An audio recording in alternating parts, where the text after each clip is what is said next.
آپ پچھلے ایک مہینے کا اگر ہم خلاصہ بیان کریں پریزیڈنٹ ٹرمپ کی جو پریزیڈنسی ہے تو ان یور جو انٹرنیشنل ریلیشنز کی ٹرمز کے اندر آپ کو کس طرح ایکسپلین کریں گے؟ دیکھیں there is a one word, big stick diplomacy. Big stick تو انہوں نے ایک سوری پنجابی ڈنڈا نہیں وہ پنڈا تھا میں نہ پتہ پنڈ رہے ہو کہ نہیں وہ ٹوٹکا ایک ہوتا ہے وہ جدے ہاتھ ٹوٹکا ہوتا ہے نا وہ کہ سارے بچے ہوندے وہ گھمائی جا رہے ہوتا ہے ماری جا رہے ہوتا ہے گھمائی جا رہے ہوتا ہے اس لئے ٹوٹکا پڑیا ہوا ہے ڈنڈا پی رہے جی ڈرم صاحب نے ڈنڈا دیکھیں جی ایک بگ سٹک ڈپلومیسی ہے. اس میں یہ ہے کہ نہ وہ اپنے الائز کو چھوڑ رہے ہیں نہ وہ اپنے پارٹنرز کو دیکھ رہے ہیں. فار ایگزامپل پناما ہو کینیڈا ہو ان کے مسئلے کیا ہیں جس ہماری سوورینٹی چیلنج کی جا رہی ہے. گرین لینڈ ہو کینیڈا کو اپنا کہنا کہ جی ہماری اسٹیٹ بن جائے گورنر ٹروڈو کہنا مطلب یہ ایک تو یہ چیز ہے.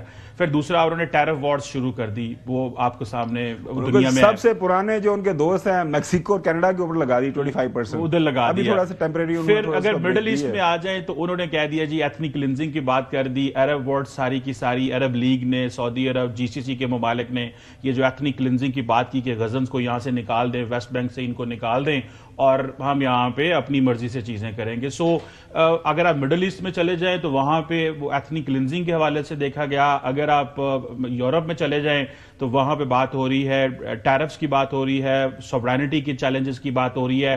ڈونلڈ ٹرمپ کو کہا جا رہا ہے کہ he is inward looking and confused leadership ہے. فار ایگزامپل کل ہی جو ان کے ڈیفینس سیکرٹری ہیں ہیگ پٹسٹ نے یہ کہا کہ جناب جرمنی میں جا کے انہوں نے کہا کہ ہم ڈیفینس سپینڈنگ بڑھائیں گے. جیسے ہی وہ واپس امریکہ آئے انہوں نے ایک لیٹر لکھا اور کہا کہ ہم ڈیفینس سپینڈنگ جو ہے وہ کم کریں گے. اس میں آپ دیکھیں وہ یورپ کو یہ کہہ رہے ہیں کہ defence spending 5% of the G D P کرو. اگر امریکہ 5% of the G D P کرتا ہے as a part of the being NATO member تو that is $1.2 trillion. Right now وہ $850 ارب آلریڈی اسپینڈ کر رہے ہیں. So there is a confusion with in the cabinet. DOGE میں چلے جائیں وہاں پہ جو ہے بیٹھے ہوئے ہیں ایلون مسک وہ کہہ رہے ہیں جی $6.7 ٹریلین کی فیڈرل فنڈنگ ہے اس میں سے $2 ٹریلین سلیش کرنا ہے. دھیان انہوں نے کر لیا یو ایس ایڈ کے اوپر. اچھا مزے کی بات یہ ہے کہ کوئی اب فار ایگزامپل وہ کہہ رہے ہیں جی $21 بلین ہم نے دینا تھا ڈیموکریٹس نے انڈیا کو ووٹر ٹرن آؤٹ بڑھانے کے لیے. اٹ مینس کہ وہ وہاں پہ نئی حکومت لانا چاہتے تھے.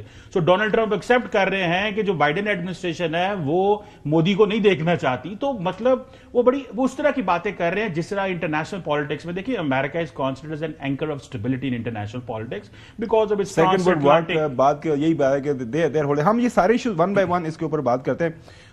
حسن اگر آپ سے میں پوچھوں کہ 20 جنوری سے لے کے 20 فروری تک ایک مہینہ پورا ہو گیا سو ہر روز جب آپ اٹھتے ہیں تو انٹرنیشنل میڈیا کے اوپر ایک بڑی سٹوری ہوتی ہے آج ٹرمپ نے یہ کر دیا. تو how do you see President Trump مطلب ظاہر ہے ان کے پاس یہ لاسٹ ٹرم ہے اور پریزیڈنٹ ٹرمپ نے ایسا پیغام دیا ہے ایسا سبق دیا ہے دنیا کو اور پاکستان کو بالخصوص کہ اس کو یاد کرنا جو ہے ہمارے لیے بڑا ضروری ہے. پاکستان افغانستان کی بات کریں گے وہ ابھی ذکر ہی نہیں کیا. سب سے بڑا سبق ہے جی. دیکھیں یوکرائن کے ساتھ جو وہ کر رہے ہیں اور جس طرح انہوں نے اپنا جو ہے وہ شولڈر اپنا جو ہے ان سے ہٹا دیا ہے سپورٹ ہٹا دی ہے تو یہ تو اللہ کا شکر ہے کہ ہمارے پاس جوہری صلاحیت موجود ہے. اگر ہم نے یوکرائن کی طرح اپنے پروگرام کے حوالے سے اگر ہم وہی کر گزرتے خدا نخواستہ جو یوکرائن نے کیا ہے تو آج ہم کدھر کھڑے ہوتے.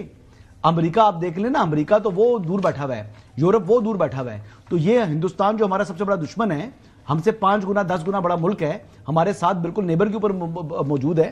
تو یہ ایک بہت ویک اپ کال ہے پاکستان کے لیے اور پاکستان کو اس سے سبق لینا چاہیے. اور پریزیڈنٹ ٹرمپ نے کوئی ایسی نئی بات نہیں کی میرے حساب سے.